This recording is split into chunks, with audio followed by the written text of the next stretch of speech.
మనము పాపము చేసినటువంటి ప్రతి సందర్భంలో మనం ఖచ్చితంగా నరక శిక్ష అనుభవించాల్సిందే.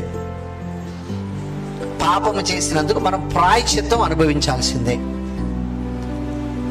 ఆ ప్రాయశ్చిత్తము అనుభవించకుండా యేసు ప్రభు వారే తన అమూల్యమైన రక్తంతో మనల్ని ప్రోక్షించారు.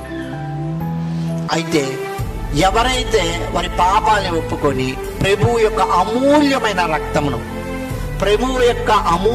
రక్తంలో విశ్వసిస్తారో, మా పాపాలు క్షమించమని అడుగుతారో, మమ్మల్ని నరక శిక్ష నుంచి తప్పించమని అడుగుతారో, నీవే మా కోసం ప్రాణత్యాగం, ఏ పాపము తెలియని నువ్వు ప్రాణత్యాగం చేసావని విశ్వసిస్తారో, ఆయన పొందిన కొరడాల దెబ్బల వలె మనకి స్వస్థత అని విశ్వసిస్తారో, వారి అందరి పాపములు ఏమవుతాయా అంటే క్షమించబడతాయి.